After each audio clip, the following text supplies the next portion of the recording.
নাহমাদুহু আনুসাল্লি আলা রাসূলিহিল কারীম। উপস্থিত আমার প্রাণপ্রিয় দর্শক শ্রোতা বিন্দু, আসসালামু আলাইকুম ওয়া রাহমাতুল্লাহ। মহান আল্লাহর দরবারে লাখো কোটি শুকরিয়া যে আমরা মহান আল্লাহর ইবাদত বন্দেগীর মধ্যে আমরা সময় দেওয়ার চেষ্টা করি এবং সময় দিতে পারি।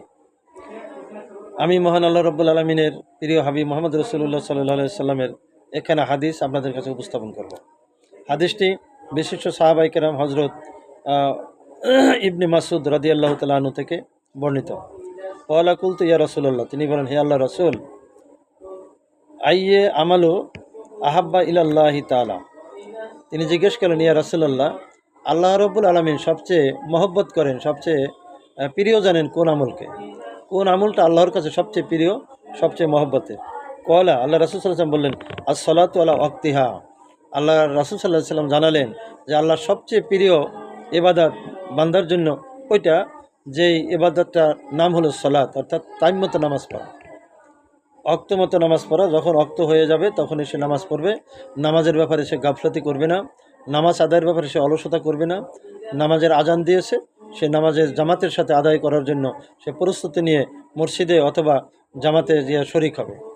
এই লোকটা আল্লাহর কাছে সবচেয়ে প্রিয় এবং তার আমলটা সবচেয়ে প্রিয়, অক্ত মতো নামাজ পড়া। আমরা অনেকে অলসতা করে আমরা কি করি, গাফলতি করে আমরা দেখা যায় নামাজ জামাতের সাথে আদায় করি না, খেলাধুলায় মত্ত আসি, মোবাইল নিয়ে ব্যস্ত আছি, বা পারিবারিক কোনো কাজে ব্যস্ত আছি, আজান হয়েছে, নামাজ আমি পড়লাম না, ঘন্টার পর ঘন্টার সময় লেট করে আমি বারেক ওক্তে শেষ ওক্তে যে নামাজ পড়লাম। এমন যদি প্রতিদিনই হয়ে যায়, বিনা ওজরে যদি হয়ে যায়, তাহলে এই নামাজ কিন্তু আল্লাহর কাছে প্রিয় ইবাদত না। আল্লাহর প্রিয় ইবাদত ওই নামাজটা আল্লাহর প্রিয় নামাজ, যেই নামাজটা সে ওক্তমতো জামাতের সাথে নামাজ আদায় করে। কুলতু সুম্মা আইয়ু। এরপরে আল্লাহ রাসূল সাল্লাল্লাহু আলাইহি ওয়াসাল্লাম জিজ্ঞেস করেন, ইয়া রাসূলুল্লাহ, শুনলাম যে নামাজটা হচ্ছে আল্লাহর কাছে সবচেয়ে প্রিয় ইবাদত, আর এরপরে সবচেয়ে আল্লাহর প্রিয় ইবাদত কোনটি? বলা বিরুল ওয়ালিদাইন। আল্লাহ রাসূল সাল্লাল্লাহু আলাইহি ওয়াসাল্লাম বললেন, পিতা মাতার সাথে ভালো ব্যবহার যেই সন্তান করে, এই সন্তানের এই আমলটা আল্লাহর কাছে সবচেয়ে প্রিয়। অতএব বাবা এবং মা যাদের আছে তাদের দুনিয়াতে সবচেয়ে বড় সম্পদ আছে। বাবা মায়ের সাথে সুন্দর আচরণ করা, বাবা মায়ের সাথে নরম নরম কথা বলা, মিষ্টি ভাষায় কথা বলা, হেসে হেসে কথা বলা, এটা কিন্তু আল্লাহর কাছে সবচেয়ে প্রিয় আমল। অতএব যে সমস্ত সন্তানেরদের, যে সমস্ত মানুষের বাবা মা এখনও বেঁচে আছে, কখনও যেন বাবা মার সাথে রাগম্বিত হয়ে কথা না বলি, ভেটকি দিয়ে কথা না বলি, আমরা যেন সেখানে ধমক দিয়ে কথা না বলি। কারণ হলো ধমক দিয়ে বাবা মার সাথে কথা বলা, চোখ রাঙিয়ে কথা বলা, এটা হারাম, এটা জায়েজ নেই। আল্লাহ তাআলা ওই বান্দার ওই আমলটা বেশি পছন্দ করেন যেই সন্তান তার বাবা মার সাথে অত্যন্ত কোমল ভাষায় কথা বলে। কুলতু সুম্মা আইয়ু। এরপর আল্লাহ রাসূল সাল্লাল্লাহু আলাইহি ওয়াসাল্লাম জিজ্ঞেস করলেন, ইয়া রাসূলুল্লাহ, এরপরে সবচেয়ে ভালো আমল, আল্লাহর কাছে পছন্দনীয় আমল, আল্লাহর কাছে প্রিয় আমল কোনটি?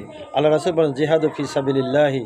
আমার আল্লাহর কাছে সবচেয়ে প্রিয় আমল হচ্ছে আল্লাহর রাস্তায় জিহাদ করা। অর্থাৎ মহান আল্লাহ রাব্বুল আলামিন এই পৃথিবী তৈরি করেছেন।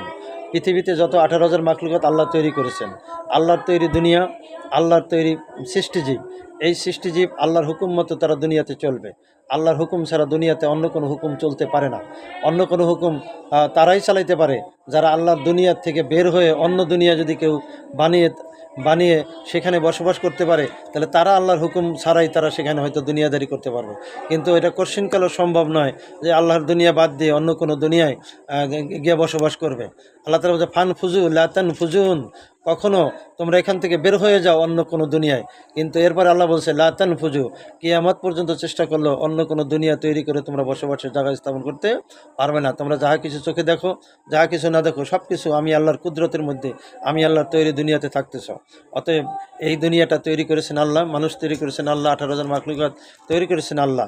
এই মাখলুকাতের মনে শান্তি পেতে হলে এই 18,000 মানুষের 18,000 মাখলুকাতের অধিকার যদি আপনি ফিরিয়ে দিতে চান, মানুষ সৃষ্টিজীবের অধিকার যদি আপনি ফিরিয়ে দিতে চান, মানুষের সমাজে বসবাস করবে তারা শান্তিতে, এটা যদি আপনি ফিরিয়ে দিতে চান, তাহলে জিহাদু ফি সাবিলিল্লাহর মাধ্যমে অন্যায়, অসত্য এবং জুলুম, নির্যাতন, এগুলোকে উৎখাত করার জন্য একটি জিহাদে ফি সাবিলিল্লাহ করার দরকার।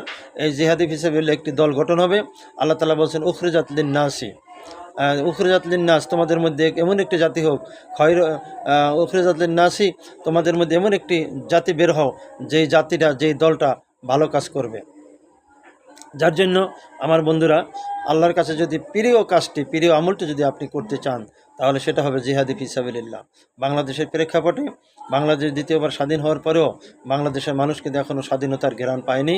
তার কারণ হলো এখনও সারা দেশে একটি দল, একটি মহল, একটি কুচক্র আমাদের দেশের বিভিন্ন জায়গায় তারা ছিনতাই করছে, মানুষ হত্যা করছে, তারা মানুষের অধিকার ছিনিয়ে নিচ্ছে, তারা বিভিন্ন স্টেশনগুলো দখল করে নিতেছে, তারা চাঁদাবাজি করতেছে, তারা মানুষের ঘর দরজায় এখন আগুন দিতেছে। অতএব কোরআনের শাসন সমাজে কায়েম হলে এই সমস্ত চাঁদাবাজদেরকে উচিত শিক্ষা দেওয়া হবে। কোরআনের শিক্ষা, কোরআনের আইন যদি কায়েম হয়ে যায়, তাহলে এদেশে চাঁদাবাজ থাকবে না, এদেশে হাইজ্যাকার থাকবে না, এদেশে ডাকাতি থাকবে না, এদেশে রাস্তার মাটি রিলিফ চোর, গম চোর, আপনার কাঠ চোর, বয়স্ক ভাতা চোর, এরপরে আপনার বিধবা ভাতা চোর, এই সমস্ত চোরগুলো চুরি করা বন্ধ হয়ে যাবে আল্লাহর কোরআনের শাসন সমাজে কায়েম হলে। এই জন্য আল্লাহ তাআলা বলছেন, অত জাহিদুনা ফি সাবিলিল্লাহ, তোমরা জিহাদ করো আল্লাহর রাস্তায়, বিয়ামু আলাইকুম, তোমার মাল দ্বারা, ও আনফুসিকুম, তোমার জান দ্বারা, তোমাদের জান এবং মাল দ্বারা আল্লাহর রাস্তায় জিহাদ করো। এই জিহাদ করার কথা আল্লাহ তাআলা পবিত্র কোরআনের ভিতরে 115 বারের উপরে আল্লাহ তাআলা নির্দেশ দিয়েছেন। অতএব যে সমস্ত বন্ধুরা এই কোরআন শরীফ পড়ার পরে, বোঝার পরেও জিহাদে ফি সাবিলিল্লাহর কাজে অংশগ্রহণ করলেন না, আল্লাহর সবচেয়ে প্রিয় ভালো কাজটি হচ্ছে জিহাদে ফি সাবিলিল্লাহ, এই কাজে অংশগ্রহণ করলেন না, কিয়ামতের ময়দানে আপনাকে আমাকে প্রত্যেককে কিন্তু কঠিন কাঠগড়ায় দাঁড়িয়ে এমনকি আপনাকে আমাকে জাহান্নামে চলে যেতে হবে। অতএব মৃত্যুর পরে যদি জান্নাত পেতে চান, তাহলে আল্লাহর কোরআনের পক্ষে রায় ঘোষণা করুন, আল্লাহর কোরআনের পক্ষে আপনার নামটা লিখিয়ে নিন, আল্লাহর ইসলামের পক্ষে আপনি নিজেকে সাব্যস্ত করে নিন। তার কারণ হলো, আপনি যদি একটি সৎ প্রার্থীকে, একজন কোরআনওয়ালা, আল্লাহর বিধিবিধান কায়েম করবে এমন একটা লোককে যদি আপনি ভোট দেন, সেই প্রার্থী যদি ফেলও করে, তার নিঃসন্দেহে আপনি পাশ করলেন, আপনার প্রার্থীও কিন্তু পাশ করেছে। দুনিয়ার বড় স্যারে সে নাই বসুক, কিন্তু আপনি যে আল্লাহর পথে একটি রায় দিয়েছেন, একটি সিল মেরে দিয়েছেন কোরআনের পক্ষে, এই সিল মারার মাধ্যমেই আপনি আল্লাহর কাছে বিজয় হয়ে গিয়েছেন, আপনি জিতে গিয়েছেন, আপনি পাশ করেছেন, অর্থাৎ আপনি জাহান্নামের আগুন থেকে আপনি জান্নাতের পথ পেয়েছেন।